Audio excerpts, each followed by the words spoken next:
네, 뭐 그거는 이론적으로 봤을 때는 맞습니다. 근데 이제 CT의 문제는 뭐냐면 입니다. 그렇지만 이제 최근 들어서 나온 검사 중에 라는 검사가 있습니다. 그러면은 검사를 한번 해볼 만하다라고 생각을 합니다. 네, 안녕하세요. 저는 서울척탑병원 내과 원장 강준혁입니다. 네, 필요 없는 검진 항목 굉장히 많습니다. 물론 뭐 여러 가지 검사를 하면 그거에 따라서 정보를 많이 얻을 수 있는 거는 맞습니다. 하지만 이제 우리가 비용이라는 거를 생각을 해야 되지 않겠습니까? 저 같은 경우에는 이 비용 효과 대비 그게 효율적이지 않은 그런 검사 항목은 크게 추천드리지 않는 편입니다. 그 중에 이제 대표적으로 말씀드리고 싶은 게 암 수치입니다. 암 수치. 이거는 근데 사실 제 개인적인 의견이고요. 암 수치가 올라가 있다고 해서 암인 거는 아닙니다. 그리고 암 수치가 내려가 있어서 정상이다. 그것도 아닙니다. 이 수치가 낮다고 해서 안심할 수 있는 것도 아니에요. 그러면 이런 검사를 해서 얻을 수 있는 이득이 얼마나 되는지를 따져볼 필요가 있다는 거죠. 암 수치 검사는 효과 검진 내용이 네, 하나도 포함이 되어 있지 않고요. 편리한 거는 맞습니다. 암 수치 같은 경우에는 피를 뽑아서 검사를 하면 그게 수치화돼서 나오니까 이게 올라가 있으면 암인가? 이렇게 할 수가 있으니까 굉장히 편리한 부분이 있지만 그게 문제가 또 어차피 그렇게 올라가 있으면 그 검사를 해야 됩니다. 만약에 내가 췌장이라든지 뭐 다른 복부의 장기들에 혹시 암이 생겼는지가 궁금하다면 차라리 복부 초음파라든지 아니면 방사선 노출량을 좀 컨트롤을 해서 복부 CT 같은 것을 바로 하는 것이 더 비용 대비 효과적일 수가 있습니다.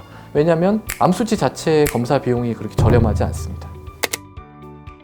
네, 뭐 그거는 이론적으로 봤을 때는 맞습니다. 근데 이제 CT의 문제는 뭐냐면 방사선 조사량입니다. 그러니까 방사선이 들어가서 엑스레이가 우리 몸을 한번 이렇게 통과해가지고 이 영상을 만들어내는 거거든요. 근데 얘가 통과할 때마다 우리 세포를 조금씩 바꿉니다. 이게 누적이 되면은 암이 생길 수도 있는 겁니다.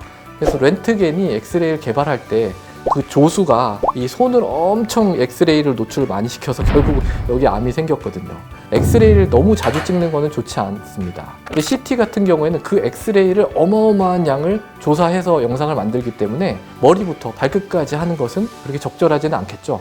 그렇지만 이제 최근 들어서 나온 검사 중에 저설량 폐 CT라는 검사가 있습니다. 이거는 이제 그 조사량을 굉장히 많이 낮춰가지고 이 폐를 중점적으로 볼 수 있게 만들어진 검사이기 때문에 흡연자고 내가 50세 이상이고 한 번도 폐 검사를 제대로 받아본 적이 없다. 그러면은 검사를 한번 해볼 만하다라고 생각을 합니다.